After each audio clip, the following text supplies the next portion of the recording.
Peter. So our normal group kind of fell apart. So now it's whoever's available.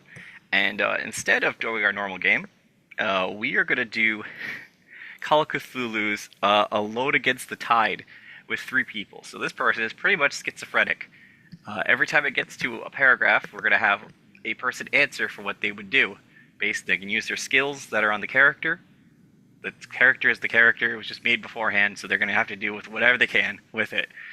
Or and if once they answer the question of what they do, and we deal with the results of that, we move on to the next person. That same person cannot respond for what they do next. He has to literally go from person to person to person to person.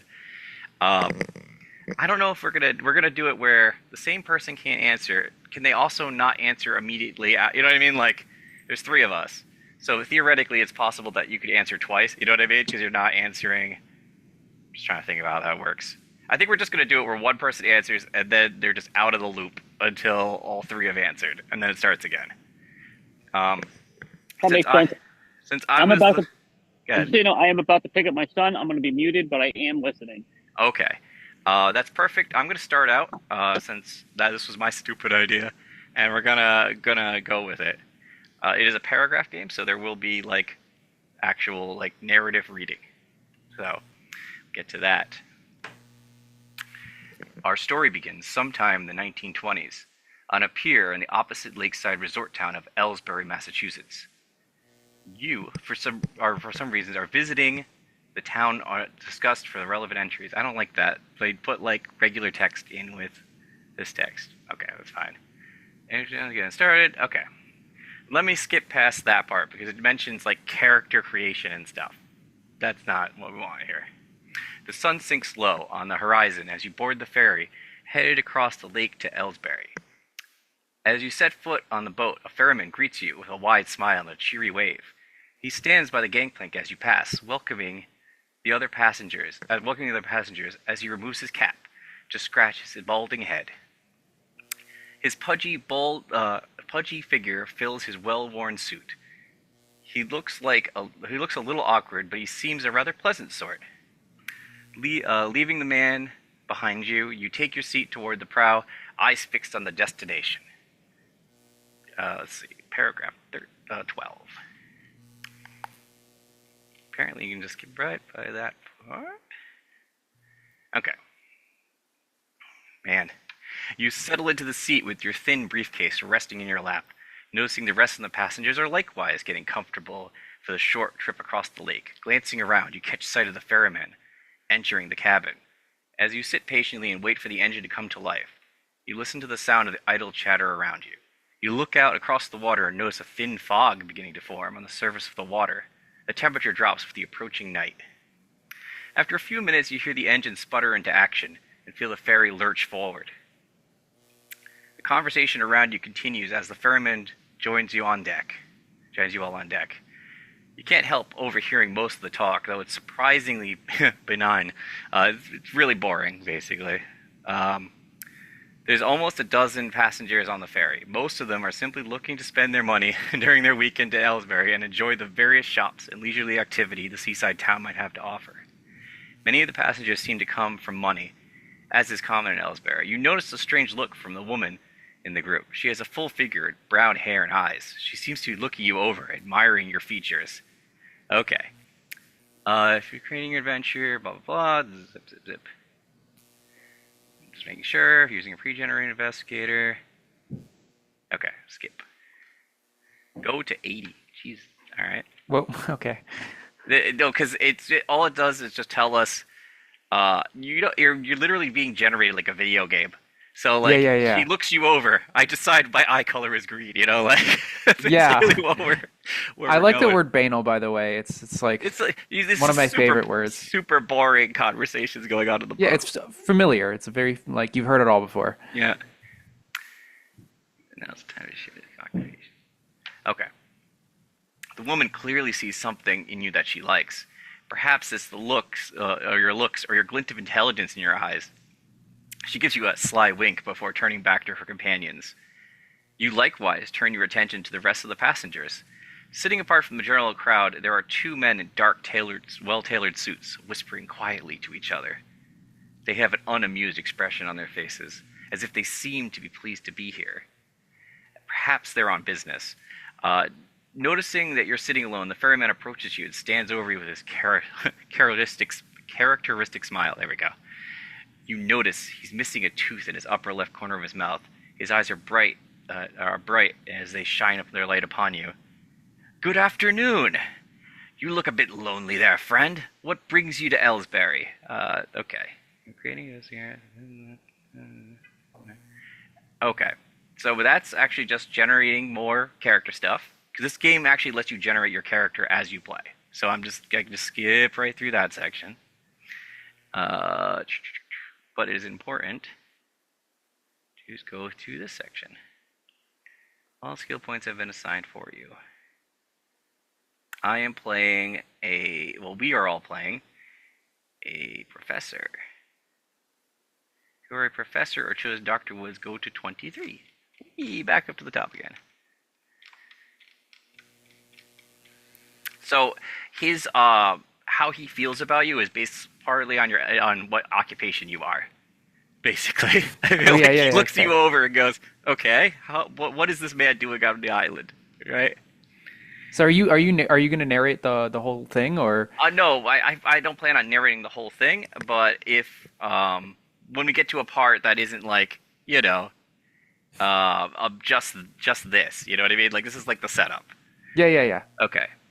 So you mentioned the passing. So this is why we're here.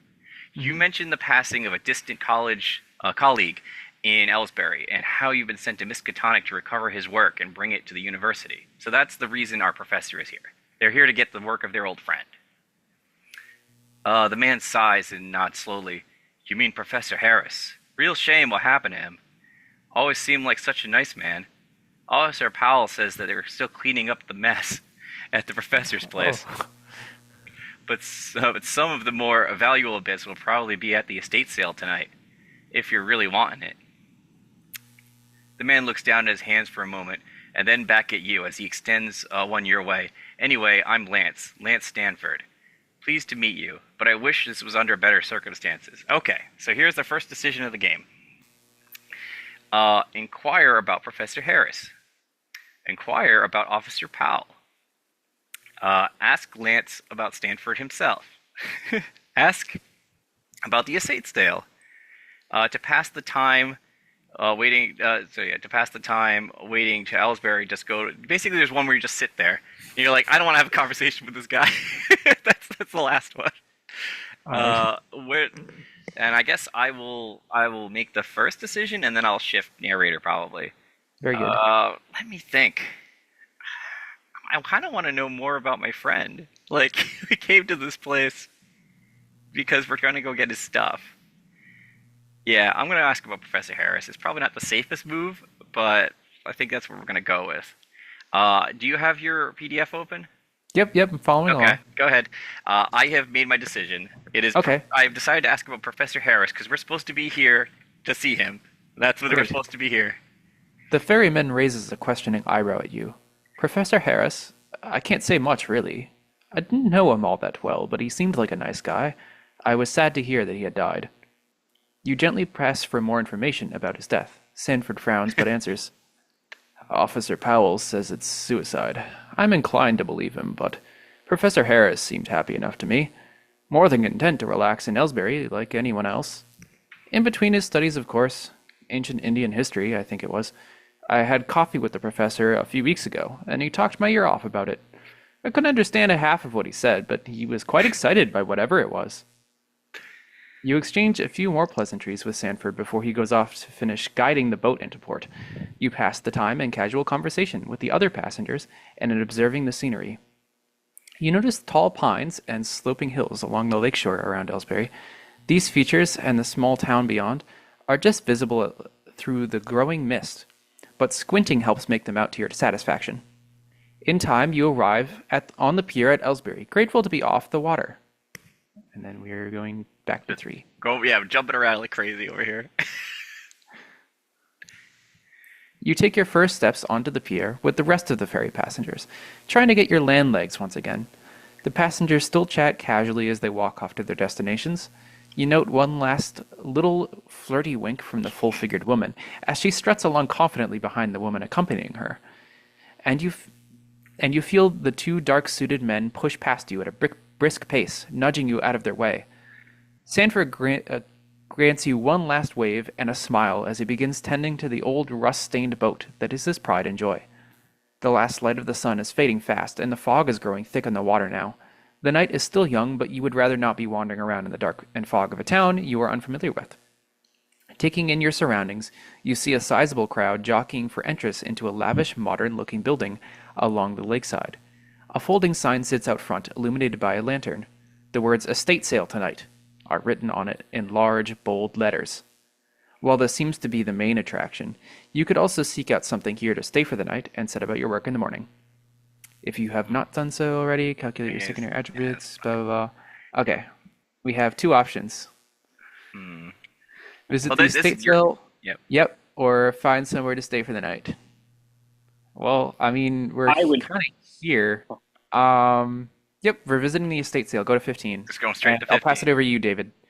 He's driving still, I think, right? Nope, nope. I just walked in the house. Ah, that's funny. All right, yeah, 15. Then it is. Mhm. Um, so I want to go to You want to go to the. paragraph number 15. It is like there's no big old numbers above them. It's gonna It's on be. page 12. That's Oh, true. wait, hold on. I gotta. So I want to go to the last thing in the RPG. Yep. That's the Alone Against. Yeah, Alone Against the Um, Tide. I really like the humor in the writing. Like you can tell there's something ominous all the time. Like it's like these two dudes just push past you like jerks. Well, and they're unhappy to be there, and they're like talking in hushed So tones. Yeah, it's great. I'm Nothing, going nothing to to worry about. 15. You said That is 15. I Yeah, believe. paragraph 15. It's on page 15 and 12. page 12. Oh, I'm gonna have. Um, Okay, then he's gonna make the decision, then pass it to me. Okay, this works. Weirdly. Pushing through the crowd, you make your way toward the estate sale. So I can make, I can make it bigger. Toward the estate sale. Judging by the number of people packing into the dance hall, this seems to be quite the event. Most of the people here are well dressed with conspicuous amount of jewelry, designed clothing on display. You see a broad-shouldered man in a policeman's uniform standing by the door. He has a scarred yet clean-shaven face and a bayonet at his side. His Oof. brow is furrowed in a serious expression, and he watches the commotion through narrow eyes. As you mingle with the sordid academics and collectors, you notice a few other faces that stand out in the crowd. Most immediately, you spot a man in following Flowing. in flowing orange robes with tanny skin. He seems more than a little out of place and is garnering Yep. some old looks from the other guests. Glancing around further, you happen to notice the two dark suited gentlemen from earlier standing in a corner towards the front of the room, talking to a young dark-haired man in a dated yet elegant long coat. He is of a slight build and has rather sharp features.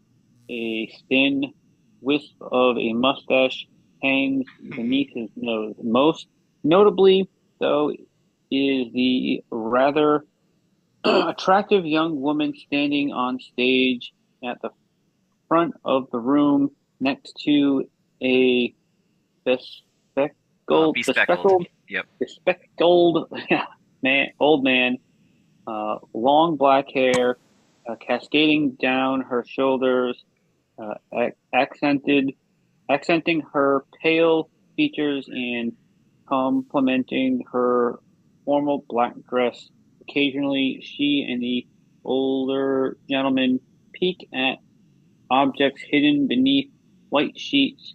The sale seems, say, Sale yeah, items. Yep. sale item waiting to be displayed. Okay. There's a list of options that you're gonna get to read, and then you're gonna get to pick one of those. All right. To mingle with the crowd of guests, to speak to the officer at the back of the room, to approach the man in orange, to introduce yourself to the dark suited men, to make your way toward the stage and the woman, to leave the hall and go find a place to stay for the night. Mm. Gee whiz. So I didn't get a chance to look at the character sheet. You said the character Yeah. we're playing is a It's woman? yes, we are playing a female professor who's 40 years old, whose friend has died, and they're collecting. Well, they're trying to collect some papers and things from them. Yes. So right.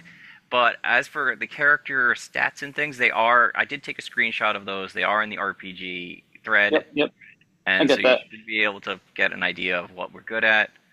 I think that at least for my part, I would want to go on stage um, to see if I can also get a chance to look under, or if we can get a chance to look under the sheets, see if there's anything under there that may strike us as being interesting that we think we want to get from his estate sale. All right.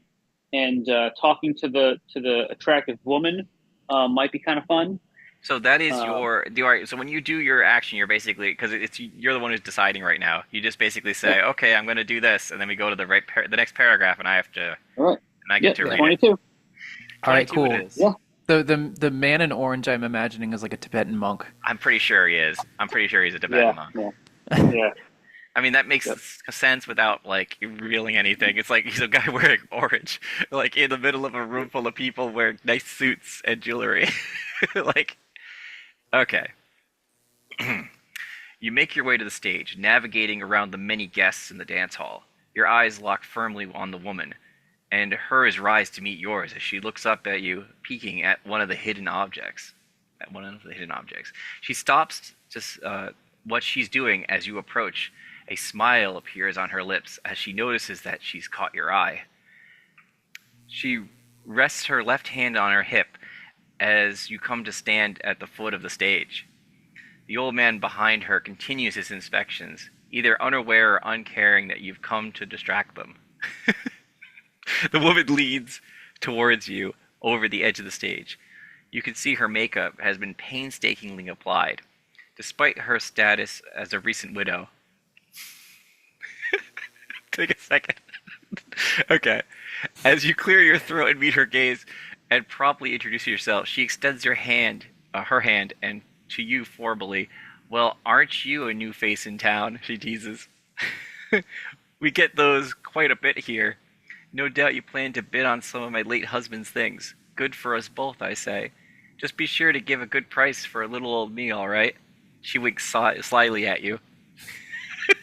You realize now would be a good time to get some more information from this woman who might be the most well-informed regarding your interests. She certainly seems like the flirty sort and would probably respond well to more of the same. Oh no. Okay. So Oh, okay. so I can either make a charm roll, and if I succeed, go to 43. If you fail, go to 57. What's my fucking charm skill? I'm gonna go look. My charm skill, under C for charm, is base. Fantastic. Okay. Well, I don't get a choice. I get to make a charm roll. That's what I get to make. We get some dice. I somehow didn't bring out my dice yet. Let's see. I can use them on my phone. Hold on. Yeah, I get to make a charm roll because of the decision you made, which is funny. I get to live with your problem. Dice. There it is. You're welcome. Yep. This is gonna happen. We're gonna end up with situations where the other person has left us a gift. Uh, So it's a charm 15%. Is yes, that but is under investigator that's skills? Is that what you're yep, looking at? that's the base. I don't have ability in charm. I'm a smart person, not a charmer. So this is what I have to do a roll. I couldn't flirt either, so it's no biggie. No, I know. I'm just trying to. Let me do the simple roller. There we go. D20, D percentage. I did not make that. Uh, Let me go back. Where? 57. Oh no, I'm rolling All it. right. Yep. I know, Uh, no, but if you failed, then oh yeah, page 57. Sorry, I thought for a moment I thought that was the percentage. She's gonna be like, nah, no. I just picturing I'm already. just figuring out where to go to. Oh wait, You I manage a yeah. smile and a stumble through a compliment, and the woman laughs. Oh my. Well, aren't you the nervous sort? Don't know what to say to a pretty woman like me, eh? That's quite all right. I wouldn't have you anyway. You're welcome to stay for the sale, though. I might like you better as a buyer. She winks and turns around, walking back to her place on the Ouch. stage. Damn. All right. That feels so cold. So I'm so scroll. girl You 17. have begun gathering information in Ellsbury. Would you like to interact some more? And then I have some options here. Oh yeah, we get back to the list. Um, Okay. yeah, I'm gonna speak to the Tibetan monk. Yeah, there we go. That's dangerous. I just picture it being dangerous. Okay. So that's yeah. Okay. Moving on then. Yeah, I'm scrolling, just taking. It's actually loading the page. Hold on. Well, so you actually chose going to the Tibetan monk, so he has to answer for the. You know what I mean? He's doing the paragraph. Yeah. Oh, okay. We're just trying to follow along, but Oh, it's on page one. Yeah. 34. 34. All right, there. It's on page 34, or it's Yeah, it's a or paragraph yeah, yes, 102 on page 34. Yep. 102. Thank you. Oh boy.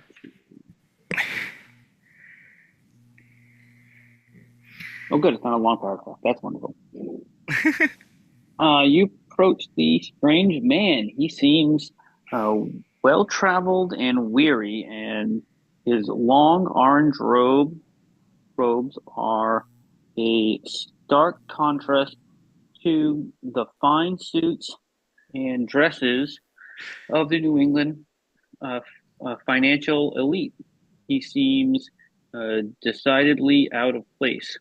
You open your mouth as if to speak and find him staring intently at you. Make an anthropology roll. If you succeed, go to 72. If you fail, go to 37. Hey, we actually have anthropology skill. That's good. Nice. Then you get to do the role because you're the guy who's in charge right now. Oh, hold on, Philip. Yeah. I had to pull out my dice too. I'm like, I'm not The used to being a zero player. is 1%? Is that what it says? So we have an anthropology skill of 60. So right there, 1% is your Oh. base. If you have no skill in something, that is going to whatever's in those brackets is your base number of getting a chance So at it. it's the thing next to it. 60. Yep. So we have a Oh, 60% chance of passing this. This is something we're good at. We're a professor type. Oh, anthropology, that I can do. Charming a lady? Nah. yeah, you're welcome. Nice. That's a 0-6. Okay. So I don't know if there's a critical success in this, but we succeed, so that's fine. We can move to Yeah, 70. 72. Ooh. After mine. I get to start on 72? Nice. Hmm. Well, after we got chilled out by that other girl's cold shoulder, that was brutal. All right. You recognize the man's style of dress to be that of a Buddhist monk. You bow a customary greeting, to which the monk smiles and returns a gesture before speaking heavily accented but fluent English. It is good to see one here with such respect for our customs. I am Banyu. His expression turns to a frown as he makes a sweeping gesture over the rest of the room. The rest here seem only to seek profit from my culture. Selling the items of my ancestors is most shameful. You respectfully question why he would come such a long way to witness such a thing, and he sighs before turning back to you. I have come with what money my temple could gather so that I might save a certain few artifacts. One one that your Professor Harris stole from my temple in Sarnath when he came to visit some years ago. The monk seems troubled and falls silent. He bows a farewell, and you take the cue to leave. Go Oh, geez. 17. Okay, so apparently there's some thieving going on. Yeah, sorry. Sorry about your ancient relic from stolen from your people being resold in a room full of rich white I'm people. sorry my friend stole that from you. Probably. Jeez. Oh, maybe we should recheck our friends. Oh man. Oh, yeah. So you're gonna get to start with. Yeah, you have begun gathering information. Would you? I like to interact some more. Is what I have again. Wait, hold on. Was it me that gets to do that? Because he did the roll, right? Well, I'm just making sure we didn't get the order right. And then I would. Oh no, yeah, that brings you there, and you get to decide now. Right. Okay. So I get to decide out of the list. Yeah, yeah. It's Talk- So you have Talking the to whole the list woman, again. talking to the woman was not helpful. Approaching the man in orange was helpful, but not in the way.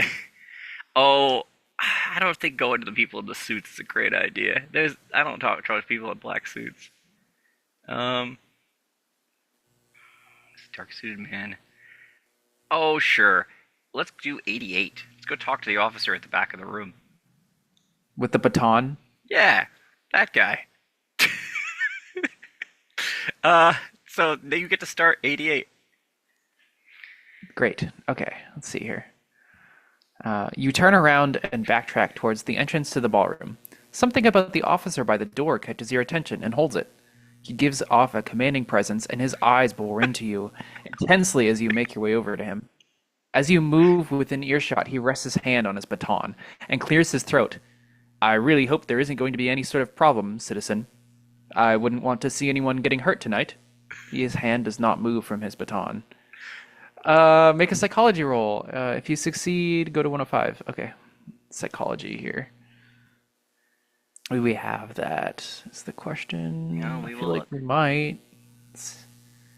Yeah, we do. Psychology, we do. Okay, cool. I don't know how to apply it. You just roll your dice, right? And Right. if you get lower than that number, then that's a success. There doesn't seem to be a critical success at the moment, so it's just going to be like rolling for success. Cool. That great. That's a 9. Ooh, nice. We're gonna go to 105, and our next person's gonna start it off. Great. 105. Oh Jesus. Okay. That's what I thought I remembered something. For an officer of the law, Officer Powell possesses a rather thuggish disposition. He seems to be looking for a fight, and and from the scars on his face, you can tell he's been in many. With his size, he does cut a rather intimidating figure. Still, the use of thinly veiled threats as in introduction somewhat unnerving, and certainly not proper behavior for a moral and ethical man. It's probably best not to provoke him, and it would be wise to avoid him as much as possible. Goes to 17. Okay. Moving on. Let's see. I'm already forgetting orders now. Let's see. Yeah, I did the thing. I think it's not I me think though. you're next.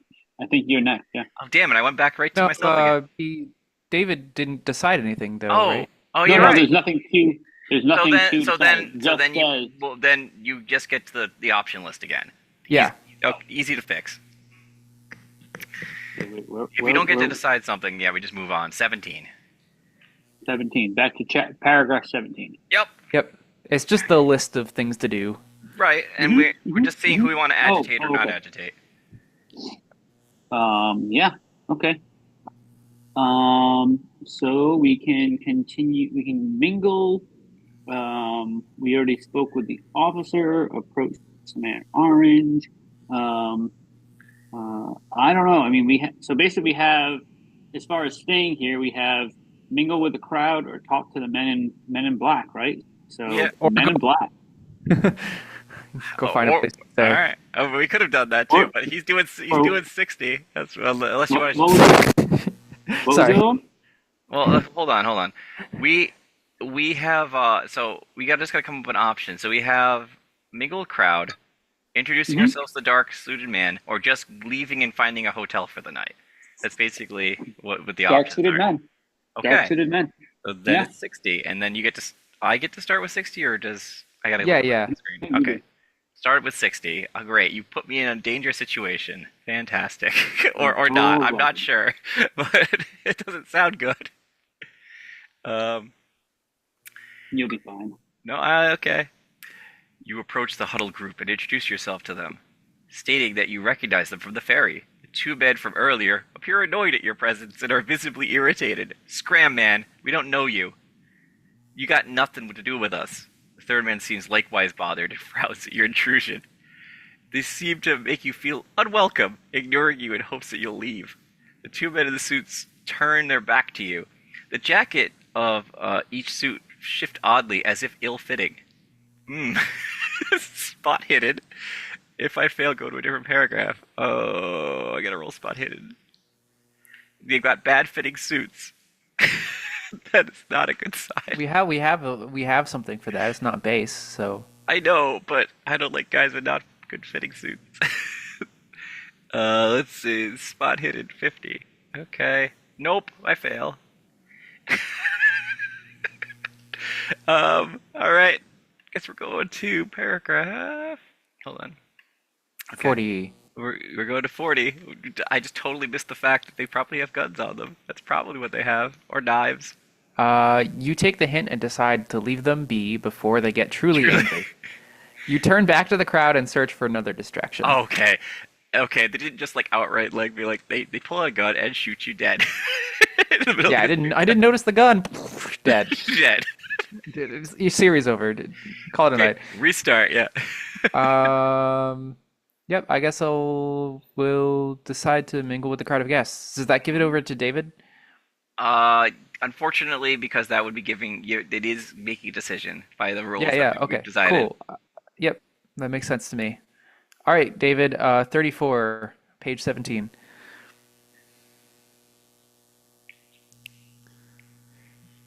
Yep. 34. Rather than um, rather than single anyone or anything in particular out, you feel it would be best to use your time to get a general impression and speak to multiple people to get their points of view. Hearing the talk around the room, you come to the understanding that most of the people who have gathered here are merely treating this as a social event. However, there are a fair number of academics and collectors in attendance as well.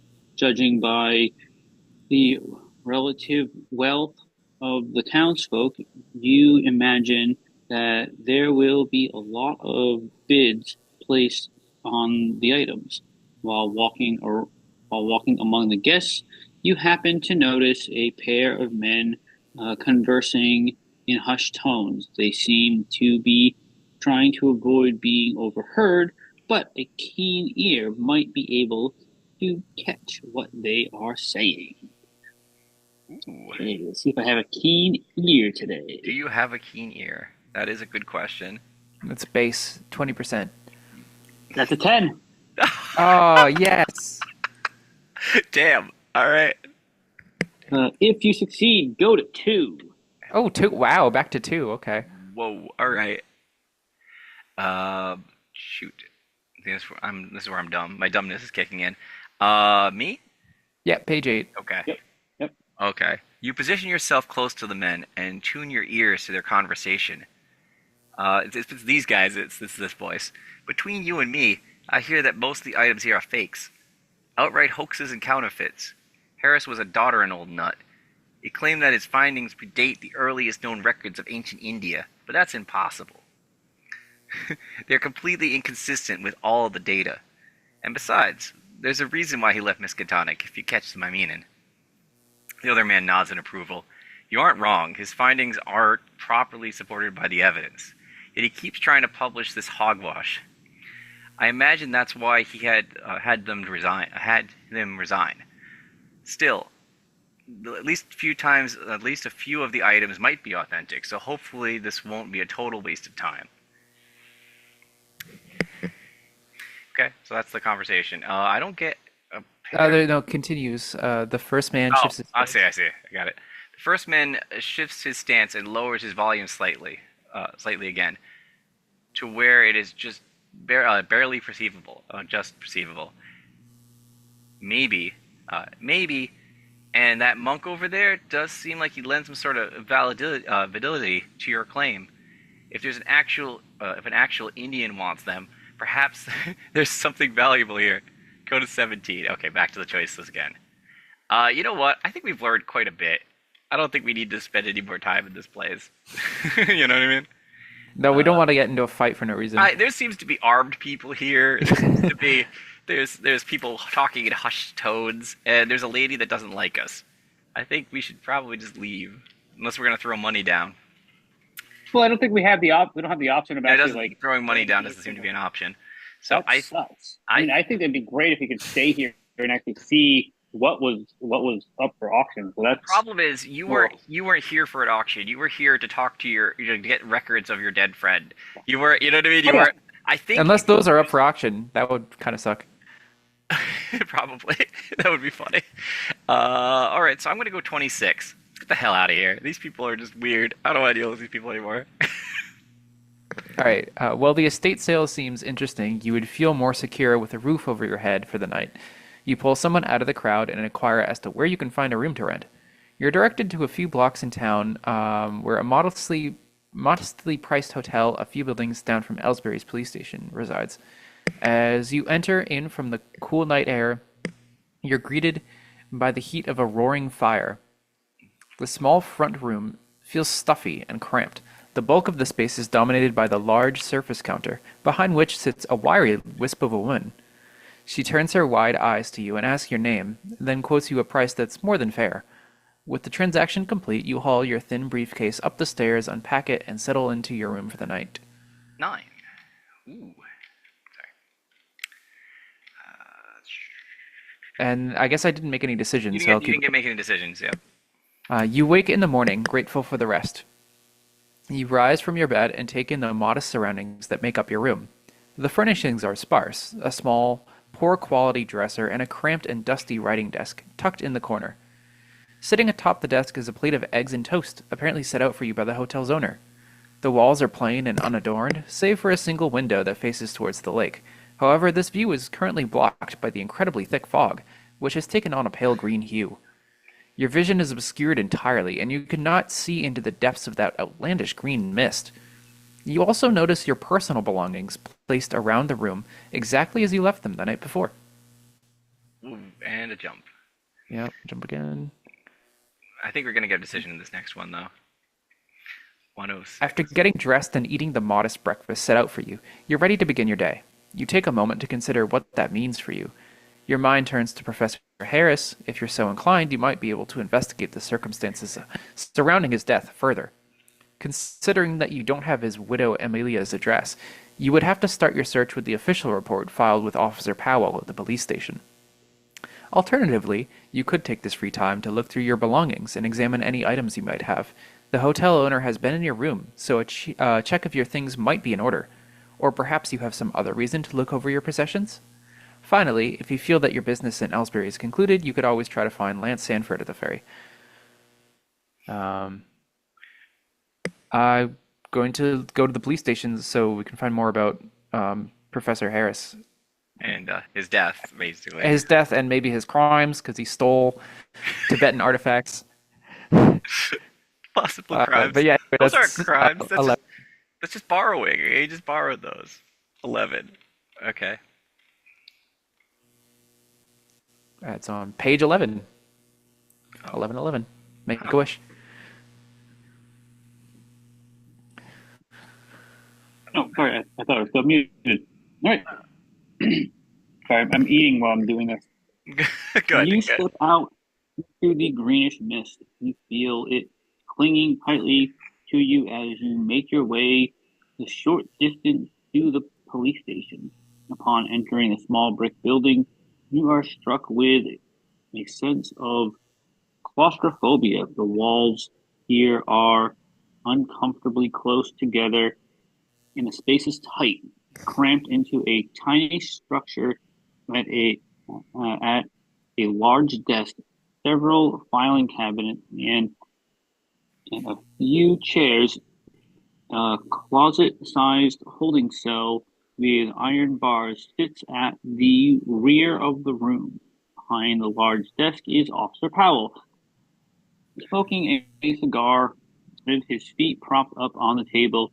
His coat is unbuttoned and his hat lies on top of the stack of paper next to a battered old revolver. He opens one eye and frowns at you, sighing through his cigar as he straightens himself up to look presentable.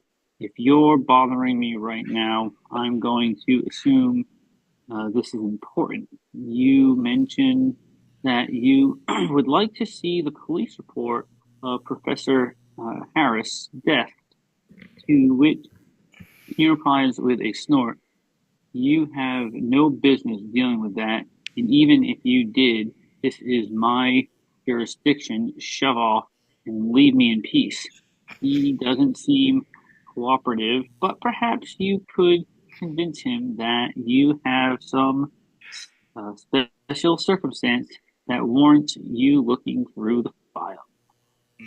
Fast talk. Oh man. Oh my terrible. god, that's so low. Okay. Oh, God. Gonna Yeah, roll good it. luck. Nope. Don't tell me. Don't tell me. I'm in hot all night. Hot all night. 61. That's not fair. That's a fair. not That's a hot at all. fair. Not hot at all. I have to deal with your consequences, but that's fine. Good luck.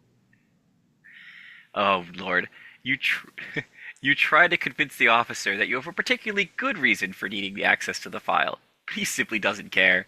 Scram stranger, you're ruining my smoke, and if you want to dig at the dead guy, go bother his widow. Her place is over there on the north side of town, right next to the church. Can't damn well miss it. Officer Powell will be no more help at this time. Let's see. Go to the Harris house, return to the hotel. That lady was already kind of weird. I don't know if I want to... I don't know if we can charm her either. I don't know. I don't think that's a good plan. I think we should go back to the hotel and kind of get our Regroup. grounding. Yeah. 122. Very well. Like, she literally just blew us off. I don't think I want to talk to her right now. Yeah, hold on. Everything's loading. Okay, there we go. Feeling that it's the best course of action right now, you return to your room at the hotel. You turn the key in the lock, and your door swings open to reveal a startling scene. What is this? Okay. Your room has been ransacked. Oh, shit. The bed is overturned, and the covers are strewn about. The dresser drawers have all been pulled out and emptied. Your briefcase lies open on the floor. Anything of value you had is gone. Anything you may have gained from the estate sale is no longer in your possession, and anything you brought with you is beyond the basic essentials is likewise missing. The window hangs open, letting the greenish mist into the room. You close it to keep out the chill and begin to set things straight while you overcome the shock of what has just happened. As you consider your options, the sound of a loud and violent commotion drifts in from the room next door. And I can either ignore or man. investigate. That's all you. You decide. Yep. As the newbie in the room, I will obviously investigate because what could go wrong? That is page Nothing will go wrong. Everything's fine. 142. 142 it is. Oh man. Give me a second. So a little aside, because again, this is just a funny thing to mention now. Call of Cthulhu is a sort of darkish horror kind of setting. So now, with that said, we will move to 143. Oh, I know. Okay. But I've never 142, been you shot die. by it before. Okay. So what was it? 142. Okay. Oh, Yeah. 114. 142. Okay, I was looking at on page 141. 46. That's a very different scenario. 140. 142. Okay, this will Fearing be that interesting. someone, fearing that someone might be in danger, or perhaps that this commotion is somehow related to the theft from your room, you rush to investigate. You find the adjacent room's door open, and inside you discover a large and familiar-looking man in a dark suit. His he looms over the prone body of a beaten and bloodied Oh shit! Buddhist monk. The Ah, man damn. who Why would has you do clearly that? worked him over. Oof. The monk must have bought the thing that he wanted, I just beat the shit out of him. and Oh, now he's come to get it back from him. That's what's happening. The monk, you know what it is? This is what I'm thinking. The monk had more money than he thought. Like he gathered as much money as he could, and it was a huge sum of money, yeah. and was able to, and so they put that thing up, and he basically went, "I'll do this much," and everybody was like, "Holy crap, that guy's got." He's This is starting off that high, and so everybody just shut up. He won the thing, yeah. and now the guy's come to get it from him. This is Sorry. fun because I haven't seen this one, so I had no idea this was coming. So this is great. Go ahead. The suited man has his back to you, and you doubt you've been noticed yet.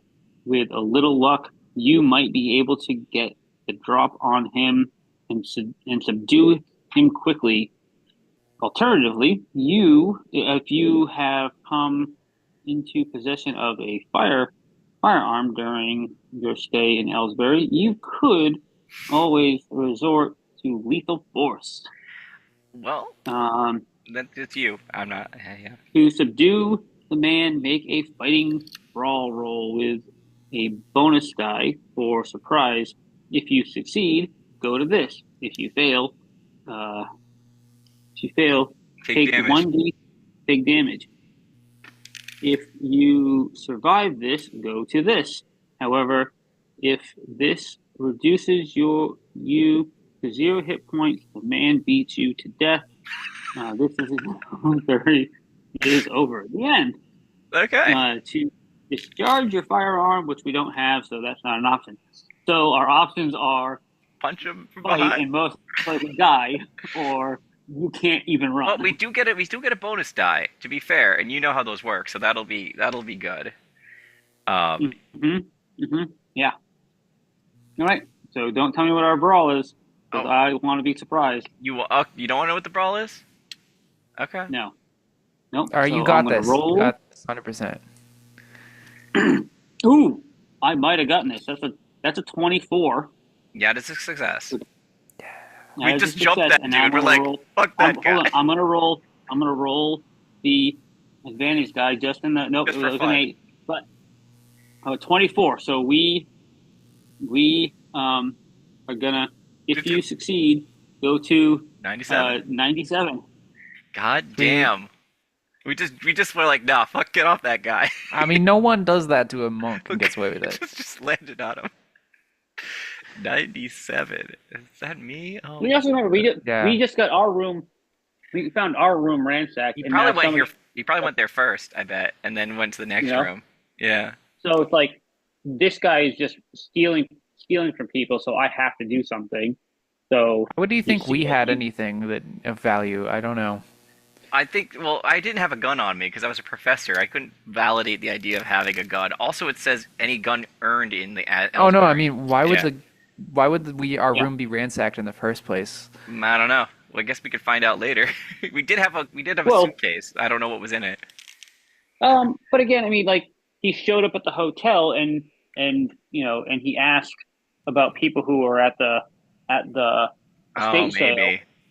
And it was like, oh, this person went and this person went. So they went to this room first, and then they went to that room second. Yeah. Who knows? So maybe we'll find out. Okay, so we're gonna find out now. You rush the man. You swing for his head. The blow lands and carries him to the wall. With a sickening crack, he is rendered unconscious and collapses to a heap on the floor. You stand wide-eyed. You stand over the wide-eyed monk. He seems battered and bruised, but is no doubt in some degree of pain. Still, he manages to rise to his feet and extend his hand in thanks. He's not dead, guys. He offers he offers words of gratitude for rescuing him from his attacker. I'm glad that you came when you did. That was that was rather violent. It is regrettable that you had to hurt him so, but he will live. Sorry. You inquire about the reason for the brawl. The monk replies slowly. His friend robbed me of some of the relics of my temple. This one wished to stay behind and inflict harm on me so that I would not pursue them. Oh, okay, so the monk was getting into trouble. Let's change this around. He didn't win the auction. He was following them and being troublesome.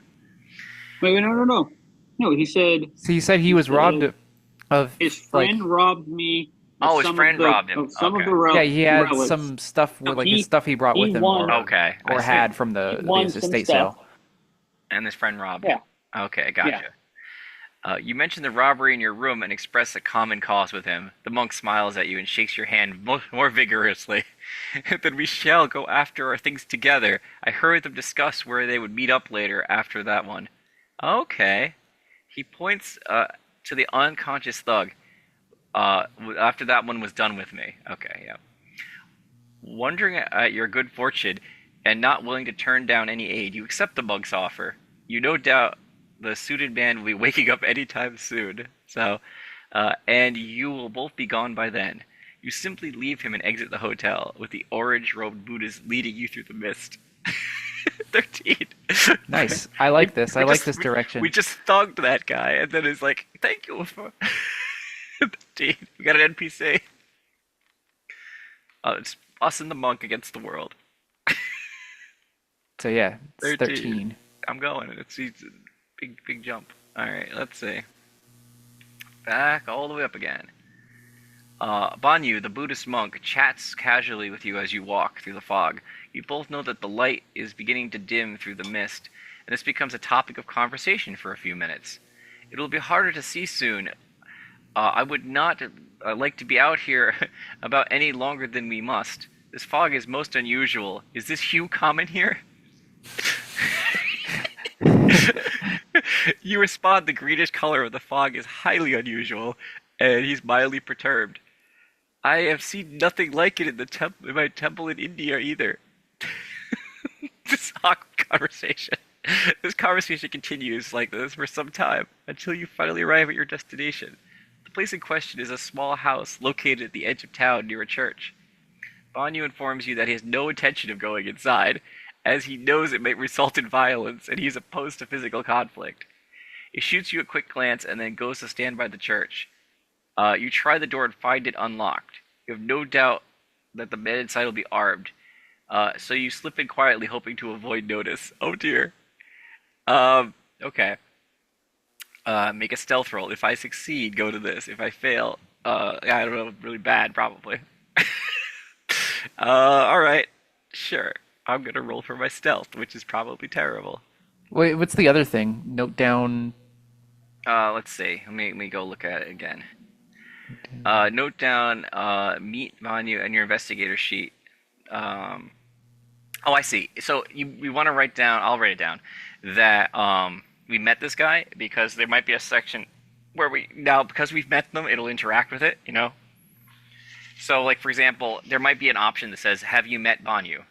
Right? Right. So, entry 215, met Banyu. Okay.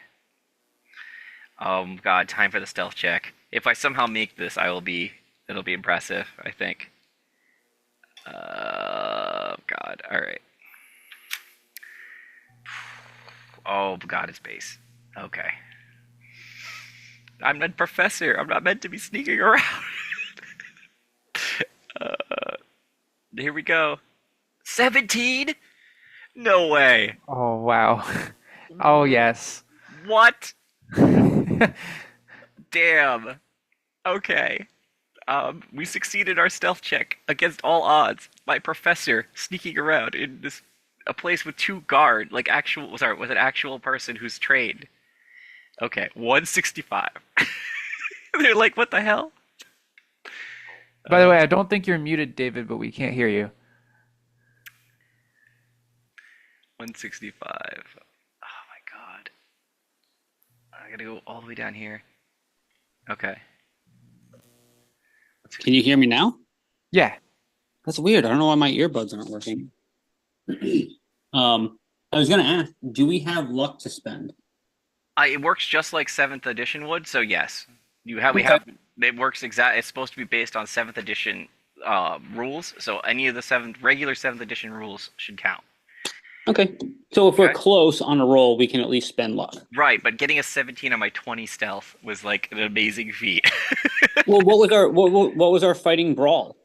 Our fighting brawl was like 40. That wasn't too okay. bad. So it was okay. We're not meant as a gun person, but apparently I've gotten into a scrape or two as a professor, or at least beforehand.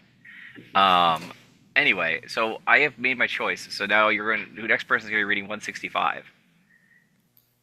All right. I will do that, and then I think I need to turn off a light. So I'll read that really quickly.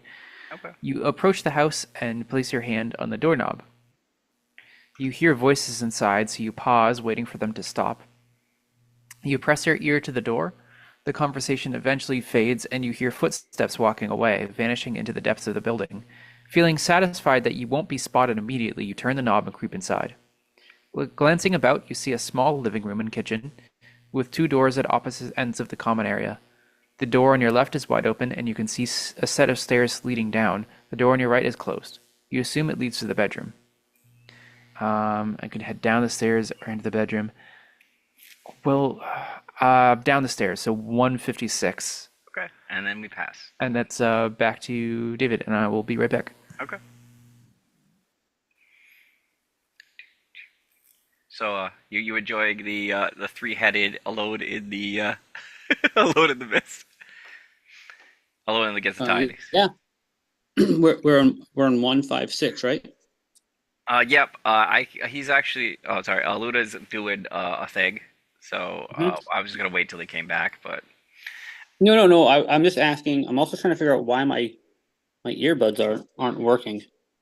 I don't know. Yeah, I can hear you guys, but I like how this very much feels like a Lovecrafty thing. You're a professor, but somehow managing to like knock a man unconscious and like and wander around this like place in the middle of the night. That's pretty funny. Let's see.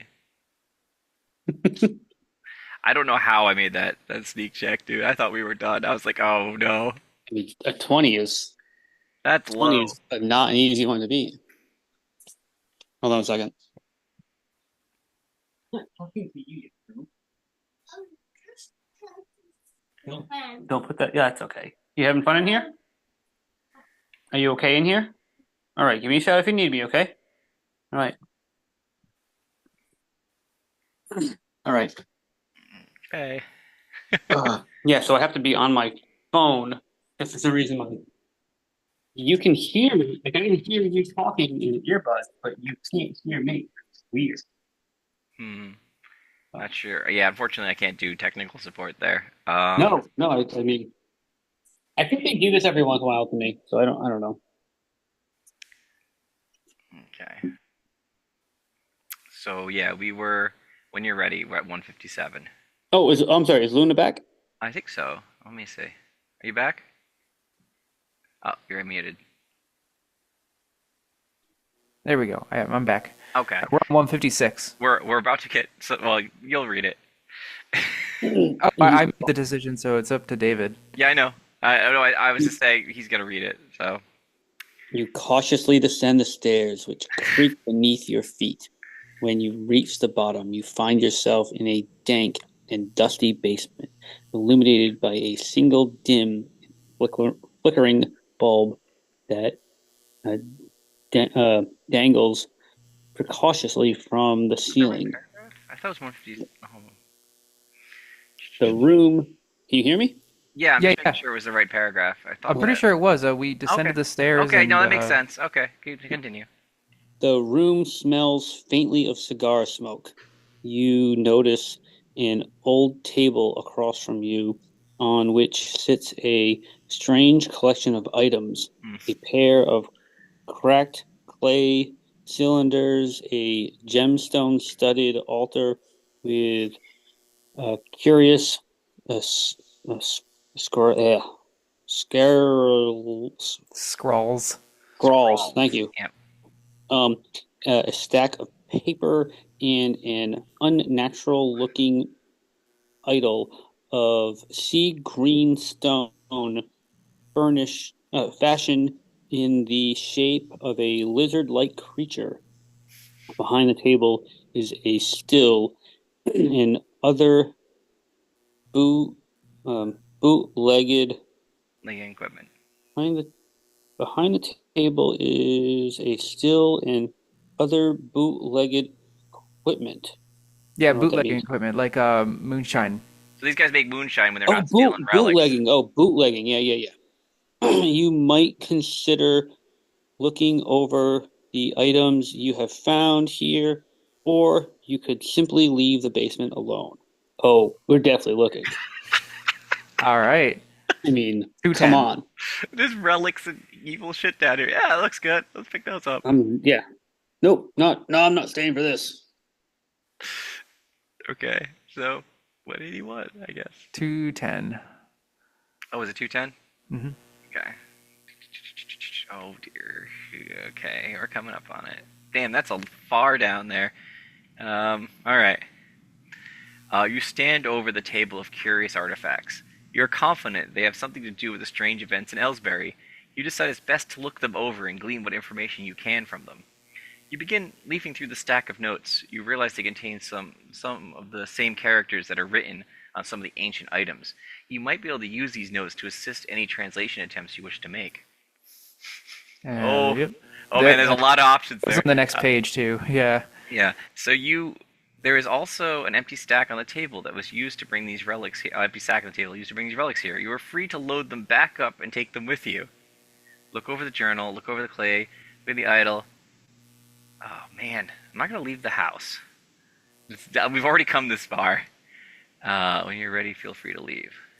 You should not select any option more than once. Each item will add it to your inventory. Oh, okay. After examining each item, it will be added to your inventory. You'll be redirected back to this entry and given an option to proceed as appropriate. Oh man, these are some special rules. Okay, you should not select any option more than once. When you're ready, feel free to leave. Okay, so here's how it works. If we talk about an object, we pick up that object, and we deal with the results of that. I am a professor. I take the journal first. Here we go. 2240. All right. Yeah, let me load the PDF here.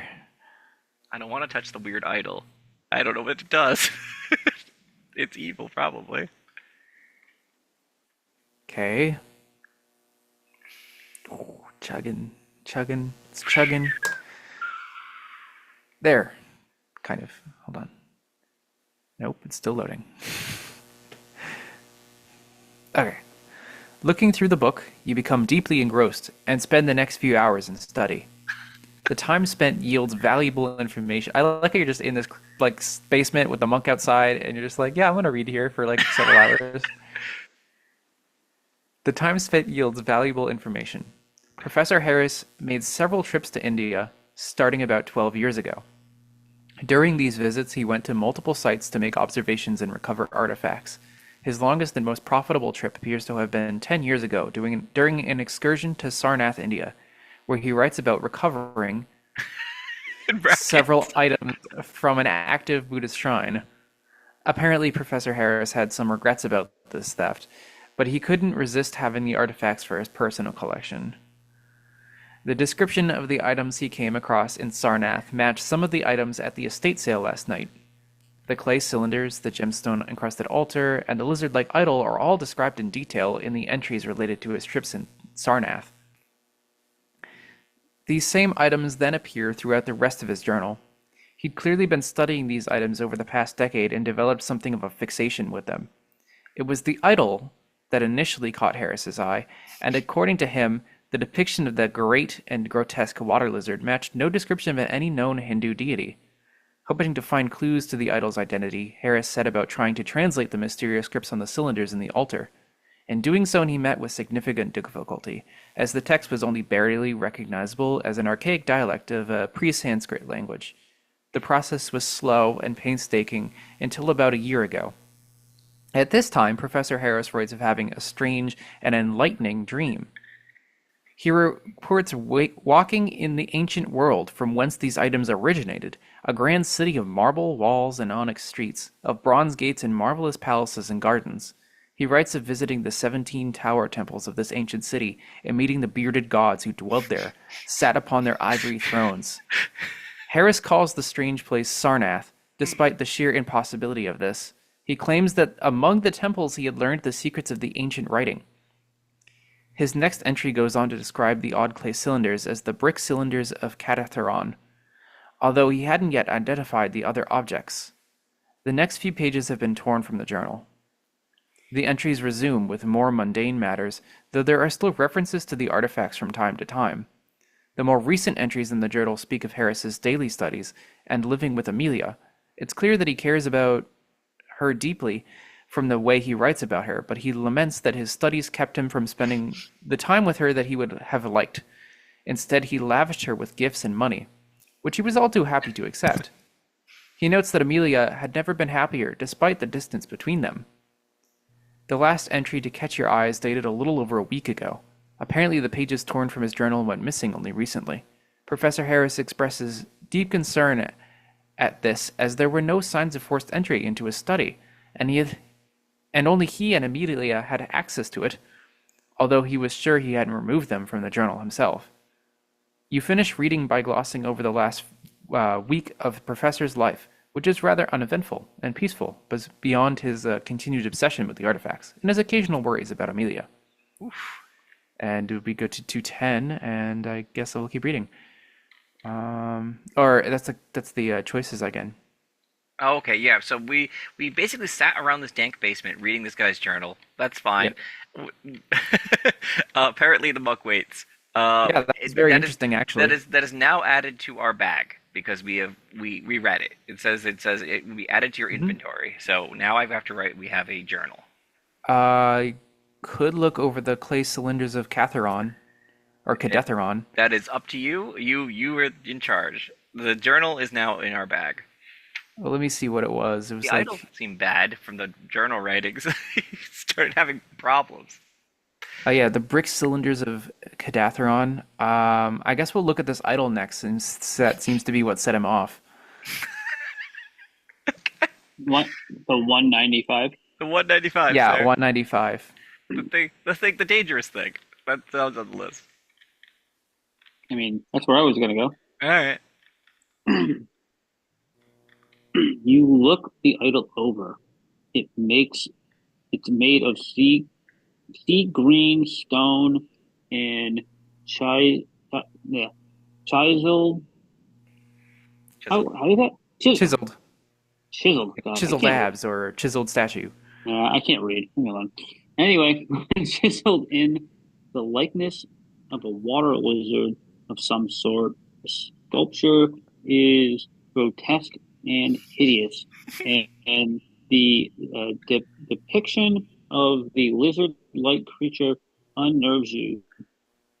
Still, the work is extremely well preserved and unquestionably ancient.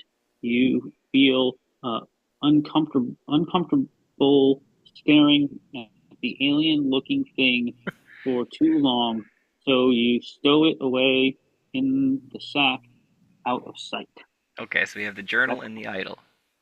Yep, and there's the clay cylinders of Kadatheron, the gemstone altar, and those are the two things left.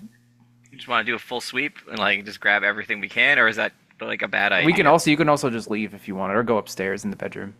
No. I think we should personally. I think we should get all of this stuff because there's no chance of this going badly at this point. It's just going to keep kicking us back. It's going to keep kicking us back here, and then we go to the bedroom, and then we leave the house. Okay, but here's the thing. I have a feeling that's one of these things where now that it's in your bag, that's going to be whatever. That's fine. We'll do the next thing. It's mine, right? It's exactly. Well, I got to choose. Oh, you right. So I'm going to say the gemstone altar. So 230. Oh boy, I get to start on that one. All right, 230. We went down into their basement and just said, "Oh yeah, we gonna steal my stuff. Cool. We're gonna scrap all this shit out of your basement." Uh, Okay. Hang out oh here. man, yeah, we're just hanging out here looking at stuff. You examine the extraordinary altar. It is most readily apparent the features are beyond its size and are the many gemstones set into its surface. They're of a greenish yellow color and shine even in the half light of the room. You notice strange lettering written in broad strokes along the object's side. The symbols are smeared and sloppily done, suggesting that they were written with some haste. What you'd originally taken for paint is, upon closer inspection, dried blood. You cannot be certain. It would appear that this item has been involved in some tragedy. I think this might be the murder weapon, guys. That's just my opinion. I haven't gotten down to the bottom of the paragraph yet. Using the note on the table, you may be able to piece together the translation of the text written in blood. Or maybe it was something Professor Harris wrote. Maybe. Archaeology roll. Oh, Yeah. okay. All right. Something we're good at, but we did really well that second ago. Oh, we can use luck, I guess, if I fuck up. But let me try. Here we go. 54. Yeah. There you go. All right, let's see. Oh, Demo got hit with a migraine. That's fine. 54. Let me look at my sheet. Did I pass? Yeah. Nice. Dude, we're Hut Dice. Hut Dice has a three-headed schizophrenic guy. All right. Let's see. Archaeology roll. Go to 187. I don't know if you want to Or pass. 178 was it? Sorry, 178. Let me go back. There you go. You fix your eyes, or yeah, I can go Yep. from here. You fix your eyes first on the strange altar, and then on the stack of notes. Rifling through them, you are able to piece together the characters written in dried blood on the altar's side. Bokrug brings doom to Sarnath. As you look over the altar, you also notice smaller letters, this time written in ink, hidden just beneath the larger bloody characters. The smaller text appears to be some sort of chant. Yahagar Nogniliko Akbargrug. The words stick in your mind. As you begin stuffing the religious object into your sack, you notice a similar script on the other side of the altar, written in fresh blood. Most of the characters are the same, and once again consult the notes to finish the translation. You decode the missing word to find the next text now reads, Bokrug brings doom to Ellsbury. This is great. This is a great relic. Let's put that in the bag. Somewhat unnerved, you finish shoving the altar into your bag, knowing that it's evidence of some sort of cult practice or deranged religious belief. The thought does not sit well with you. I have now learned a ritual chant. Good. Okay, I'll put ritual chant on our list. Yes, it's Yahagnar Nog Nigli Akbarguk or something. Cool. All right. Well, there might be a time where that's important, so we'll put that at our little kit of tools.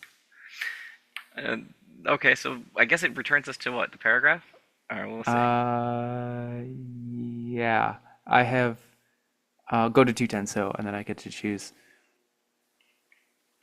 That was successful and also unsuccessful. No, doesn't it say you have learned a new ritual? Oh, we've learned it. We learned the new In ritual. your investigator's sheet, there's a ritual chant, entry 235. When 235. prompted, Oh, I'm sorry. When prompted, you may choose to. So you can go to 235 whenever you want to. oh, Right. We're noting it, and we can refer to it later. That's all. So basically, Okay, fine to be sure. anytime we want to, we can do 235. But I think it's better just to hold on to that and not just, do the ritual Yeah, chant. whip for out the fun. chant randomly. You don't want to ruin it. So yeah, knowing that, I might as well look at the clay cylinders of Cadetheron. That's 218. Okay. Mm-hmm. 218. You turn the hardened clay cylinder over in your hand. Your eyes fall on the large cracks running through both items. Despite this danger, their solid construction has led to the cylinder's survival through the ages. And the next most obvious quality in the strange writing that is plastered along the side of each cylinder. It's quick. It's quite remarkable in that it doesn't resemble any language known to you. Using the notes on the table, you attempt to translate it. Make an archaeology roll. If successful, go to this. If you fail, go back to the list. So All right. I will make a roll. A moment. I assume we have. Yep. We have Our archaeology is our second, pretty much our second big skill. But it's our thing. Come on, 100. It's a good day to be an archaeologist. Yeah. 15. God damn! If there was critical successes, man, you almost got that. Right. Mm-hmm. All right. 15. Sorry, which 204. 204. Okay. Going back up. Okay. Place cylinders in your hand. You squint the tiny script. Press their sides. Okay. Ooh. So that is the. Okay. Got it. You turn the hardened clay cylinders over in your hand and squint to make out the tiny script pressed against its sides. Consulting the notes stacked beside you, you begin to work through the rough translation. The cylinders tell the story of the lake green mist that, the lake mist green beings of Ib, with their bulging eyes, pouting and flabby lips, curious ears, and voiceless mouths. It speaks of the origins of these strange beings and how they descend one night from the moon in the mist. in a mist. They give praise to the chiseled sea stone idol of Borkrog beneath the gibbous moon. Yeah, this sounds great. Yeah, okay. I love the, like... Yeah, oh my gosh. That's such an evocative... Well, that's what Lovecraft, like sort of Lovecraftian writing is supposed to be, where it's like, oh, okay, this sounds not great. It sounds really not great. But I love the word, like, they include gibbous in there just to, like... Yeah, it's a lot of sounds. It goes on to describe their strange city of stone and their ritual destruction of the precious metals to appease the detestable water lizard. The tale is perplexing and impossible, but if true, it is rather frightening. You recall the green mist outside, and with a note of alarm that the moon is gibbous tonight. As you place the clay cylinders in the sack, you glance over at the sea green idol nearby, and are further chilled by what it may pertain. Oh, yay, we're getting a Cthulhu's Mythoscope by 2%. Alright, so let me tell you how that works. It's not great, actually. Cthulhu Mythos gives us better understanding of the world around us, but it also decreases our maximum sanity, because it takes off the other end of the chart. So we're not going to go insane or anything like that right now, but we do get a minus, probably. So let me look at the sheet again, because I have to do that part of it. Alright, so Cthulhu Mythos raised up to 2. Where are you? There you are. Because you don't normally have that as a skill. And then we lose 2 of of the maximum. So we're not losing any sanity. We're just losing 42. We were at like 4. I'm just looking at that. Is correct, sir. 42, sir. Okay. So we're not losing any sanity, but we can't gain it back past that maximum anymore. Okay. So that's fine. We are deeply unnerved by the story of the people that come out of the green mist and destroy a city in a single night, apparently. That's what's going on. All right. So then it is 2:10. Yep. We can check the bedroom or we can leave. Oh. Is that me making the decision, or is that you? Well, I No, just ended mine. no. Did you make a decision? Oh, I see. No, it's right. It goes to 2:10. You're correct. Yeah. I forgot that part. Curious artifacts. Yeah, okay. So this is the same thing where it's look at the items. Yeah, we look can at the go. journal, clay cylinder. Yeah, we can either go upstairs to the bedroom or we could just leave. I have a feeling going upstairs to the bedroom is just going to find a guy. You know what I mean? Let's just leave the house. We've got all the stuff that we could possibly need from this place. That's fair. Yeah, yeah. We seem Like we stuck into recovered his. the items. That was our Think of it goal. this So way: we stuck into this dude's basement. We took all his stuff. He's probably upstairs. If he's not down here, he's probably upstairs. So let's fucking leave. yeah, let You know? sleeping dogs lie. He's probably in the We're bedroom. not. We can fight, but we're not meant for combat. Okay. So Yeah. let's go to 181 and get the hell out of here. No point in pushing. Nah, you're right. No point in pushing our luck. No point in. I mean, I haven't looked ahead or anything because I'm not. Mhm. You know, I'm not doing that. But I think going to the bedroom is a poor choice. Hmm. All right. Mhm. You decide that you've seen enough of Joshua's house and that you have no reason to linger here. You exit the building and close the door behind you. You look out into the fog and find it thicker than you remember. You can see almost nothing. No. Compounding this problem is the darkness, which has completely fallen while you were inside. Yeah. Armed with new knowledge, you feel prepared to confront what lies ahead of you. You take a few steps out into the street and are shocked to find the town's cobblestones waterlogged. Just where is the monk in all of this? I bet he went home. Well, no. There's a list. Keep Oh, okay. going. The lake's water level is rising, and Esbury is beginning to flood. Given earlier events, you suspect this may not entirely be natural. Even if it is, the rapid rising water is a serious threat in itself. You feel a twinge of fear, but overcome it and spur yourself into action. You know you must escape the flood and that you must act quickly. If you know where to meet with Banyu, now is the time you may choose to do so. Okay, so we can. Oh, yeah, okay. We Entry can, number noted was 230. So hold on. 215? 215. No wait. On Yeah. It was Yeah. 215, I believe. entry number on your investigation sheet, then go to it. But it's weird because they only list 133, 156, 210, and 210. Oh, maybe that's where. Huh. Well, let's see what happens when we go to one. What did you say? I'm sorry. I think it was 215, if I remember right. Let's see what happens when we go to 215, and if that makes any sense. Yeah. And then we can look at the list. Because I definitely remember we could always just go back to the section where we meet him and then look at the notation again.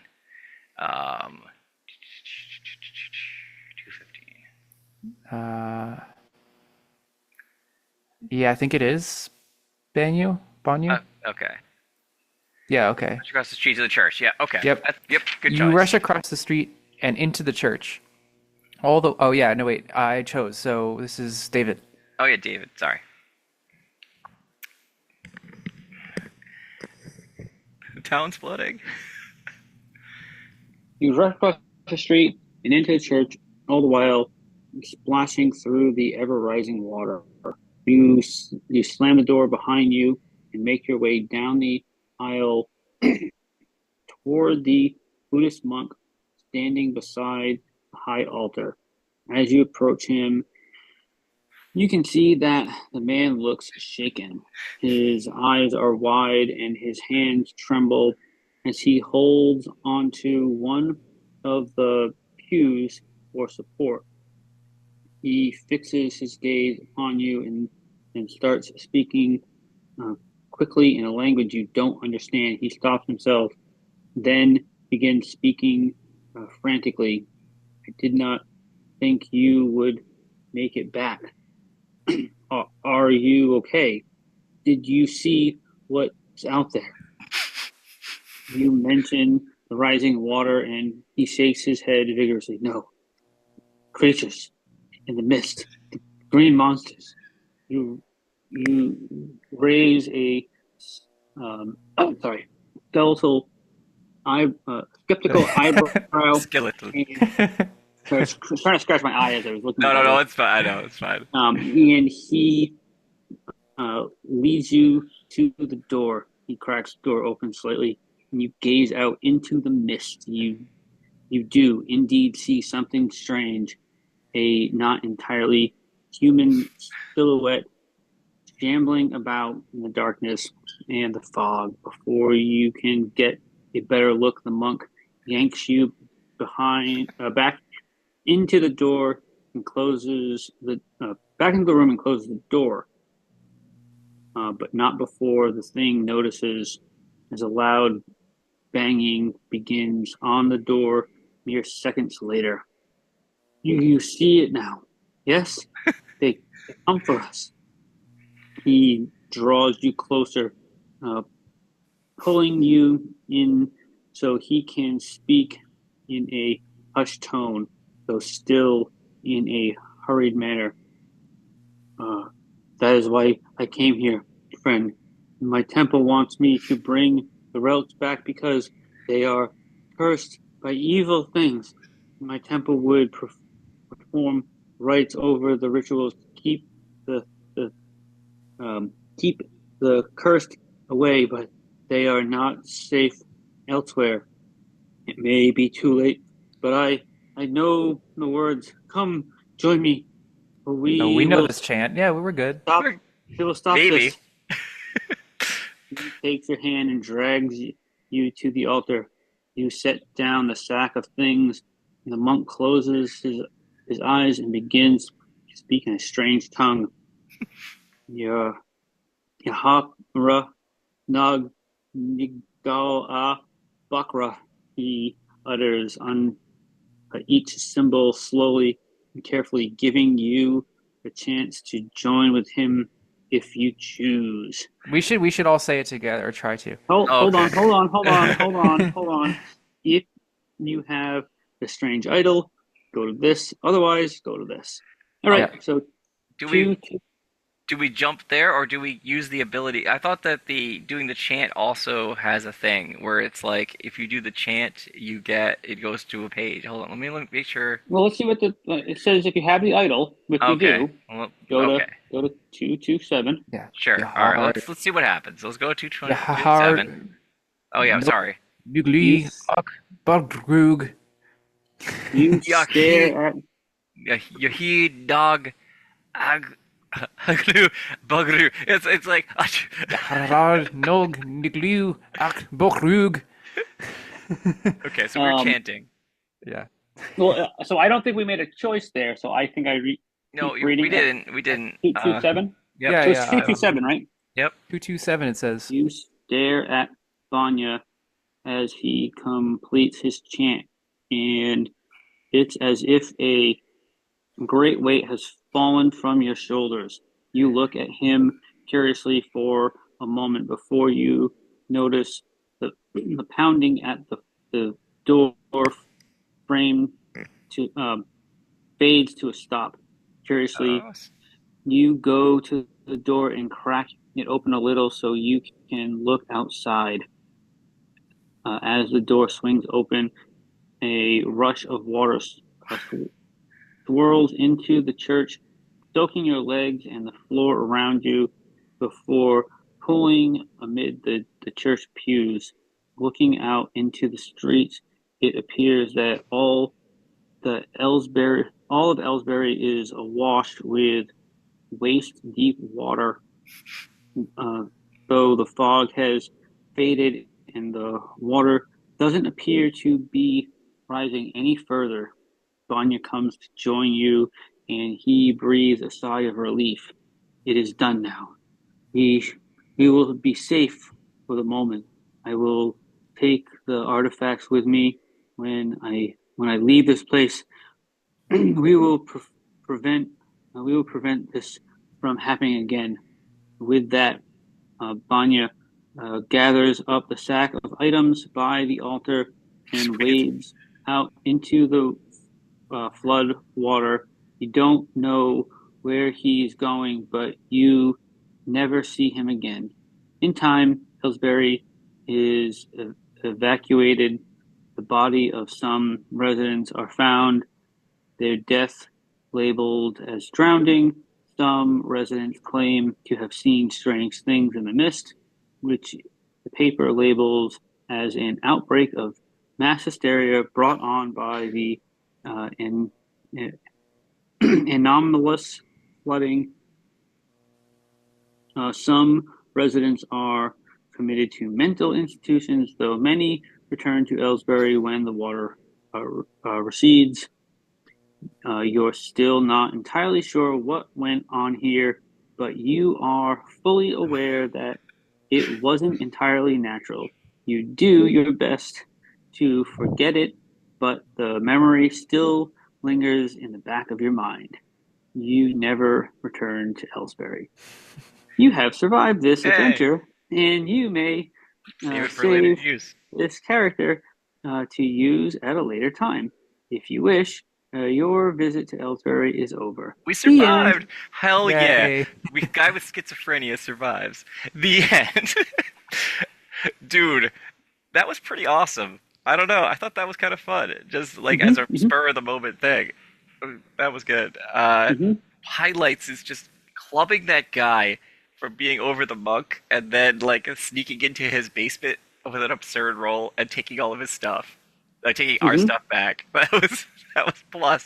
Professor went into action mode. I think we had the perfect character, honestly, because we used a lot of those roles. Yeah, the thing is, if I had somebody that wasn't the professor, I don't know. I would have had to have a very violent ending. I don't want to look at the other endings because I might want to try it again with different builds. But I'm sure there were. I had one where I definitely died shot to death, like in one of the other locations. So we did a great job. I think the professor is meant. Excuse me. The default character is a professor. All I did was tweak a character that I thought was like, okay, the professor, but with stats I kind of like better, you know? But yeah, I think that you can, when you go to character creation at the very, very beginning, it looks like your choices are going to change pretty drastically depending on what occupation you picked. Like, I feel like that's going to alter a lot of what happens. Especially if you're a charming person, because we definitely failed everything involving. We just like she cold shouldered us once, and we're like, no, that's cool. We're not gonna deal with her anymore. Yeah. All right. I hope everybody had a good time. That was Alone Against the Tide, and also I guess your first Call of Cthulhu game, Luna. Yay! Hey, Yay! Percentage dice. percentage And also dice. like a fun reading exercise. It was like it was kind of fun to actually like. I felt like I actually was a player for once, you know. So that was kind of an interesting feeling. Yeah, I mean, and I like the fact that we're all players. Right, we were all players that time. So yes, you can run Alone in the Tide or Alone in the Dirt as a group learning exercise. That's basically Players and narrators. players Our own and narrators. I think that was a good way to do it though. Just pass the baton, you know. The bayonet. The bayonet. I just because occasionally we would do things like, I don't know, I'm going to talk to the police officer. Yeah, he's a thug, but come on, he's in the room, right? Like we should talk to him. Maybe we would have had better luck with him than Amelia. We didn't know. No, right, exactly. He might actually. I don't know. Well, anyway, I hope everyone had a good time. I think I'm going to call it there. Yep. Because just reasons, but I'll see you guys next gaming session. Yeah, I'll hopefully keep we'll this do Glitter Hearts and keep this as a record of a fun thing that we did. yeah. Yeah, All right. right on. Talk to you next gaming session, guys. Have a Take good night. care. Thank you. It's been fun. Bye bye. Bye.